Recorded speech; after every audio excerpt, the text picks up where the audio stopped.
moderno tem, o Sandero também. Até uma certa época, não vou lembrar, não vou falar para não dar errado, mas eu tenho um vídeo falando no meu canal, que o Sandero veio com esse pistãozinho liso, tanto o Sandero quanto o Kwid. Aí a Renault tem atualização, igual os PHP, tem atualização de volta, de alta, mesma coisa. E aí você me pergunta, o Renault sai fora de ponto, gira para trás? Também sai fora de ponto. Então aí você fala, pô, mas eu não sei como é que está o meu sistema. Então não gira. Então sai. Aí agora vamos lá, também eu tenho detalhe. O Kwid, ele sai com a corrente, eu vou dar um exemplo, tá? Ele sai com a corrente de comando tipo de Honda, formato ali. Já o Sandero, ele sai com duas correntes. Aqui parece que é do Honda, só que ele sai com aquela que parece corrente de bicicleta, que eu falo, que é igual ao HB20. Tem um formato diferente, tem um nome técnico, tá? Não lembro agora, eu não gosto de inventar quando eu não lembro. Mas vocês estão entendendo que eu estou falando de corrente, né? A do HB20 parece que é relação de moto, certo? E a do Honda não é igual, é diferente. Aí beleza. E aí vende o kit. Ela vende o kit já atualizado. Por quê? A de moto faz mais barulho, a outra não faz. Entendeu? E quando começa a desgastar a corrente, faz um barulho igual estrada. Quem teve uma estrada aqui, chegado dentro de sol, assim, grade ali, você ouve uma estrada 3 km longe, que ela vem, aquela corrente for ali embaixo, mas faz uma barulheira, não sei quem usa fechar a estrada, mas eu sei que na internet falam muito dela, ela era muito barulhenta a corrente dela. Então, o Sandero e o Kwid também saíram com um pistãozinho liso, e depois de um tempo, colocaram também os dentes lá, então não acontece mais isso. Só que o Sandero, 3 cilindros, o que a Renault fez? Ela fez um negócio, ela tirou aquele jet coolerzinho, parece um jet cooler, que ia lá para poder jogar óleo na corrente, ele é fechado. Ele não tem mais lá, você não vai ver mais lá. Aí tem mecânico doido que aparece lá. Mano, como que esse carro aqui está funcionando? Se é isso aqui, ele está tendo pressão de óleo. Eu falo, filho, tu botou um par desse que a gente vai lá na frente? Não, volta lá. Ih, é fechado. Cadê a curiosidade? Aí chegamos lá com os olhos acesa, e aí comeu bronzina, por culpa de lubrificante correto. E aí o cara acha que é o quê? Aí o cara quer voltar lá no jet cooler lá, porque está achando que está sem, montado sem, aí está perdendo pressão de óleo lá. Falta curiosidade. Eu também tenho um vídeo mostrando tudo isso no meu canal, de graça. Aí outro detalhe do Sandero. Qual o detalhe do Sandero? Qual a diferença entre Sandero e Kwid, né? O Kwid nós temos aqui, o Sandero não. Qual a diferença entre um e outro? Sabe dizer a diferença entre o outro? Sandero é variável, Kwid não tem. E como é que eu sei se o motor é Sandero ou se é Kwid só olhando para ele? Simples. A tampa de válvula do Kwid ali, ó. Não vai dar para vocês verem ali. Dá para ver um pouquinho, alguns vão enxergar. A tampa de válvula do Kwid, ela é reta na frente ali, ela é reta. O do Sandero, ele faz isso, sobe, aí faz isso. Por quê? As duas folias estão aqui, variáveis, e ele tem duas válvulas que jogam óleo aqui dentro para a folia. Aí o Sandero tem um outro agravante também, que é um problema que eu vou te falar, cara. Folga axial, ele falou certinho. Mas aí qual é a minha solução para o Sandero não ter folga axial? Colocar o quê? Não. Abaixar a viscosidade do ar. Ele é 1040. Mas a pressão sempre vai continuar torcendo o tempo, né? Então, mas aí vamos contar, você derruba um pouquinho a pressão. Cai a força, aquela força que é exercida pela pressão do óleo, que empurra, ela cai um pouco. Só que aí você fala, mas as polias não vão variar.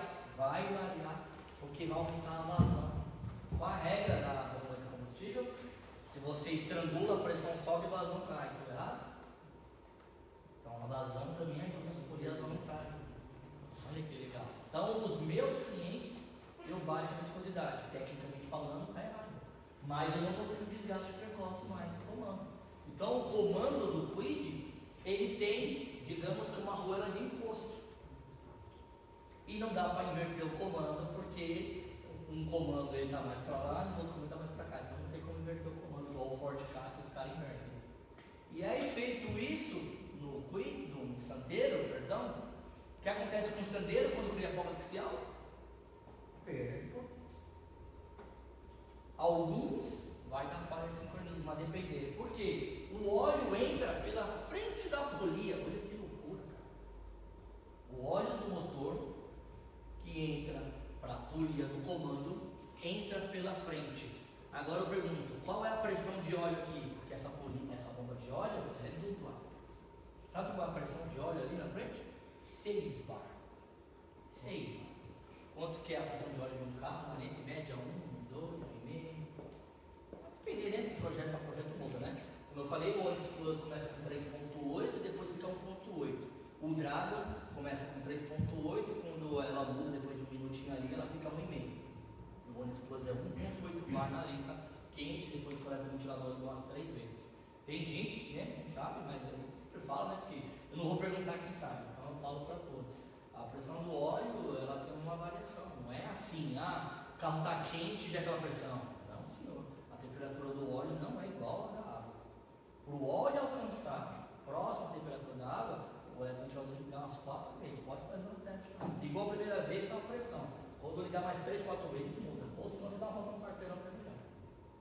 Por isso tem o famoso trocador de calor, para alguns motores. Quando os caras querem abaixar a temperatura do óleo, porque se ele abaixa a temperatura do óleo, vamos falar assim a grosso modo, né? A pressão do óleo sobe. O óleo mais fino desce. Aí ele inverte. Né? Então o sandeiro, ele tem 6 bar de pressão aqui para poder avançar essas polias. Então a bomba de óleo dele ela é dupla. O Firefly também é dupla. O Firefly ele tem uma pressão no virabrequim e tem uma pressão pro... Estava com a luz do óleo acesa. Aí pegamos as bronzininhas ali, o carro não rodou 200 km. Fomos lá medir da marca que eu te falei, que nos deu problema. Para mim não, para os outros, né? Eu falo nos deu porque desmontou, vai ajudar o cara, quer dar uma força às vezes, e é colega de profissão às vezes, e o cara acha que foi ele que errou. E não foi ele que errou, entre aspas. Aí colocamos no mancal, torqueamos, colocamos súbito 7 de folga. Aí pegamos, da marca que eu posso falar, né? Concorrente, tão leve e tal, etc. 4 de folga. E aí, me explica. Defeito ou padrão? Aí que eu comecei a falar no meu canal do YouTube. Você pode usar a marca de bronzina que você quiser. Desde que você pede, né, pro seu amigo, pro seu contato da retífica, cortar o virabrequim, né? Cada um usa um nome, né? Usinar, cortar, cada um fala de um jeito, tá? Eu tô usando um modo que às vezes a gente usa, corta esse virabrequim pra mim aí, que seria retificar, no caso. Aí o que ele faz? Traz a bronzina primeiro. Por quê? Ele faz isso com o IAS 21. Então. 1.0, 1.6. Tá vendo? A maioria deles, Você faz? a gente já deixa 1, 2 centésimos a mais, porque ele é o milhão que acende a luz. E pode o cabeçote. A turma acha que é o cabeçote. Acho que é o cabeçote, o problema tá embaixo. O problema tá embaixo assim, ninguém acredita. Tá vendo Tem aí? um óleo que foi errado específico. Então, tá vendo? Ó, é retificadores que estão falando. É muito top. Então, concorda que a tese que eu acabei conversando com a retífica e o relacionamento é tudo? Porque se você tem um relacionamento, agora falando até de vida pessoal, se vocês não têm comunicação boa, irmão, pra dar certo é difícil. Às vezes o que faz dar certo é o quê? É a química. Mas um dia não vai ficar velho, né? E aí, você vai conversar com quem? Se vocês só se dão bem depois da meia-noite. Não pode, né? Entendeu?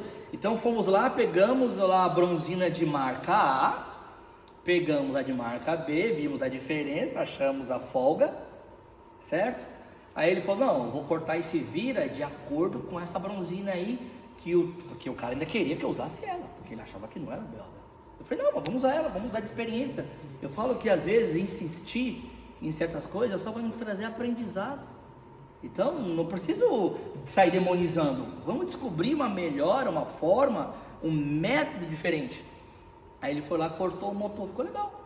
Aí eu falei, e aí, mano, tá próximo de 4 de folga aqui. Eu falei, pô, 4, passa, tá bom? Tá legal, 4 de folga. 3 a 5 em média, dependendo, você deve deixar essa média lá, acredito eu. Entendeu? 3, legal. Eu falei, pô, tá bom, monta, deu partida, acabou. Pressão de óleo, tudo lá em cima. De acordo com o manual do fabricante do motor, né? Aí a gente pega o Torier, 5, Picatec, etc. Só que às vezes o mecânico não tem, e todo mundo acha que é um bar. Acho que é padrão, não, é um bar, é um bar, é um bar, é um bar. Se eu falar do Onix Plus aqui, vocês vão dar risada. Que ainda é modulada. O Ford Ka, esse turbo que eu tava falando agora, que no caso lá no México, ele sai do Fiesta e sai na Export, ele tem uma solenoide que modula a pressão do óleo.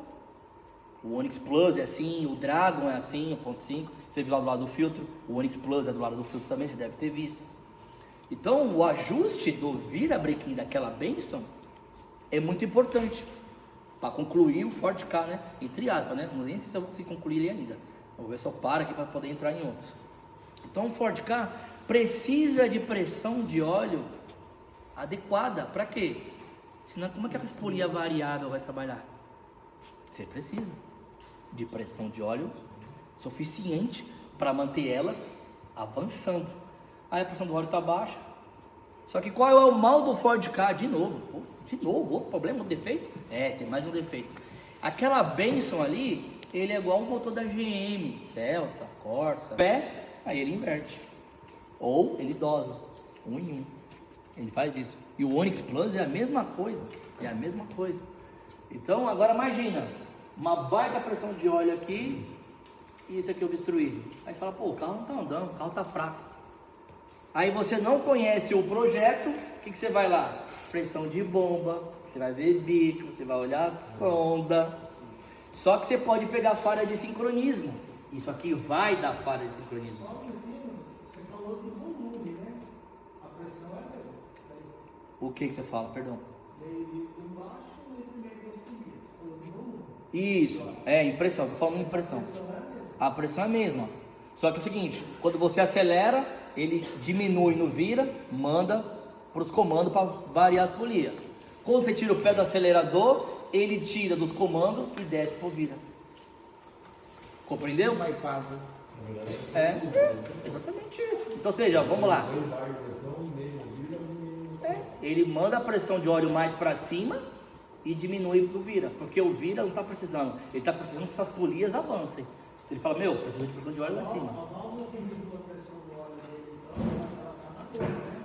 Não, ela está do lado do filtro, ela tem um furo do lado ali, que ela está bem na galeria do óleo. O óleo, quando sai do filtro, vai ter a galeria central. Aí ali ela tem um direcionador.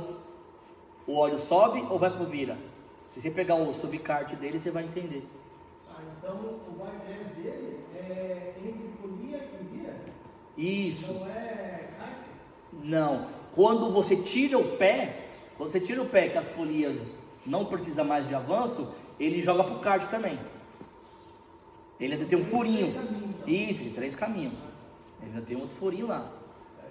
Eu achava que era só o kart daí, né? Ele não alterava a pressão nos dois. Então, existe um momento, como você falou, meio ar aqui e um ar e meio lá. Exatamente. Para a gente entender melhor isso, a gente precisaria inventar a ferramenta. Que aí seria o quê? Você arrumar um método de medir a pressão do óleo aqui. Essa informação você conseguiu como então? O que você fala de pressão em cima?